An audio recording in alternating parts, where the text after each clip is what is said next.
thanks to you know who. No, him. Right there, him. Good morning, everybody. It depends on who you're talking to. Back in the land of the living, I think? Oh, barely. I'd like to apologize for my excessive appreciation of your hospitality last night and for any damage to your hotel's good name. Oh, very kind and not necessary. The son got our name correctly, spelt it correctly, and we've had at least 6 calls about the rooftop dancing. You know my ex-husband, Asa Buchanan? By formidable reputation only. Good morning. This is his grandson, Drew. Yeah, Drew. Asa tells me that you two have a mutual acquaintance. Really? Oh, who's that? Mr. Billy Thomas. Oh, Big Bill. That's his nickname. That's also what he got from the IRS. How is the old thief? Billy Thomas is no more of a thief than I am. Is that on the record? He made a little bookkeeping error. Yeah, I'll say he hired an honest bookkeeper. It's a crime what you did to that poor man. 18 months in a minimum security facility? I wouldn't call that hard time. It's early retirement. There's a really nice table over there, nice and sunny. Yeah, it is kind of gloomy over here. Well, see you again, Mr. Buchanan. You know how to deal with reporters, Drew? You don't. Drew, can I get you something? Got a few errands to run. Thank you. Bye-bye. You want some advice? I live for it. Steer clear of Hayes. That's very funny. Dorian suggested exactly the same thing. You know, there's one thing I can't stand. It's when a man makes a fool of himself when he's drunk. I couldn't agree more. I prefer my fools stone cold sober. Yeah, joke if you want, Renee. But I'm telling you, if Hayes is getting mixed up with the Dragon Lady, you know he is trouble. Well, I'll have the poached eggs on toast and the lowdown on Asa and Renee. Like kings throughout the ages, Asa has his jester. Aha. So in his court, she's the only person who can speak the truth and not get her head cut off. Maybe it's less complicated than that. She loves him, and an impossible man like Asa knows how rare that makes her. Well, speaking as an impossible man myself, I sympathize. The women in our lives can pretty much have their way with us. I'll have to remember that. Now, the grandson, Drew, is he Clint's? No, he's Beau's boy. You met Beau last night. The police commissioner with his lovely and intelligent wife, yeah. Drew is the product of an earlier misalliance, and he was raised by his mother. I don't know why, but that young man is the last person I would want to see sitting across from me at a poker table. So, when did he finally look up his father? Last year. I think he's still looking. Aren't we all? Hazel, get me rewrites. Hayes is sober. And a little late?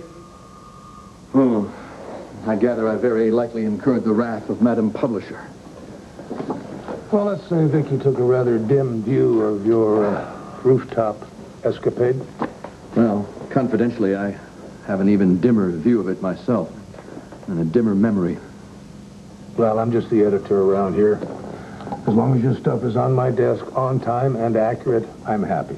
On the other hand, Vicky's publisher, and she worries about things like how her paper stands in the community and whether her reporters can stand it all. How angry is she? She's pretty anxious to have this little chat with us.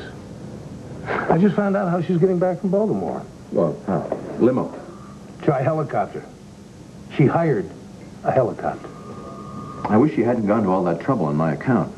Now, you know, when she walks in that door, she's probably going to be in a pretty bad mood. And she does have cause to let you go. I mean, that morals clause she put into your contract, that wasn't just boilerplate to her. Now, I've done everything I can do. It's up to you now. You are the one that has to convince her that you're serious, if you are serious, about this job at the Banner. I knew it was always a bad day to get out of bed. Oh, welcome back. How was your trip? Bumpy and expensive.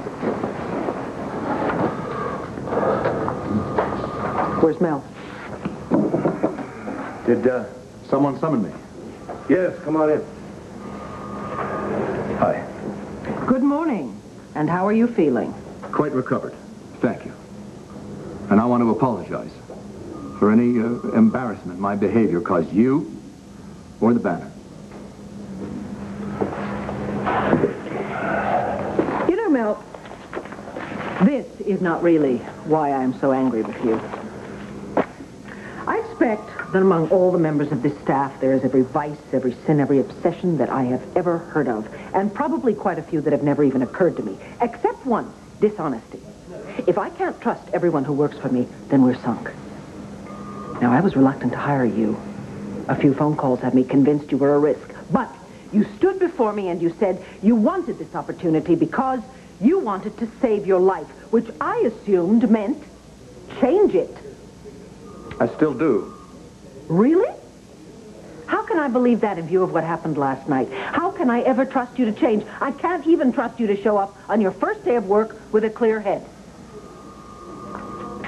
I would like to know if this is the picture of an honest man. And I insist on knowing if I will ever see it again on the front page of the competition. Dishonesty is not an accusation I take lightly. Well, then how would you characterize your behavior? Stupid works. But you are not a stupid man. I hope I'm not a dishonest one either. I accepted this job on the Banner, a paper I respect, in an attempt to restructure certain chaotic elements in my life. But that ain't going to change overnight. But I have some expectation that it will change. In the meantime, the news is not written by resumes and reputations. The news is written by reporters. Now, your name is going to sell a few extra papers for a while. And as young as our staff is, your experience will be appreciated.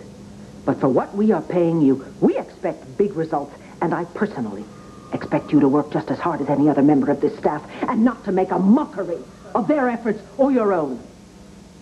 Now, you will either leave here with a very clear understanding of what is expected of you, or you will leave, period, for good. And certainly, you decide which you want to do. I'm sorry. I have no trouble coming up with a snappy response when I'm in the right. But I'm positively tongue-tied on those rare occasions when I'm in the wrong. Now, for instance. That's an easy answer. It's a heartfelt one. I've always insisted my private life is just that. Private. But this is very public. The only damage to me was a less than flattering photo, but yes, the incident reflected badly on the Banner. In Washington, it would have been barely noticed. On the hill to your left, ladies and gentlemen, is the Capitol building. Sleeping one up on the corner to your right is award-winning reporter Mel Hayes. I'm beginning to realize that here in Llanview, my colleagues and readers are also my neighbors and friends, and when I behave disrespectfully, I'm being disrespectful to them. For that, and especially for the embarrassment I caused you, I am truly sorry. Now, I waive my right to the traditional blindfold and last cigarette.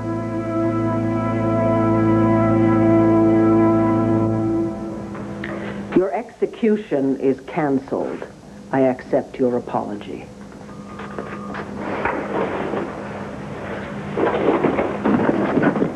But I do not expect to make a habit of it.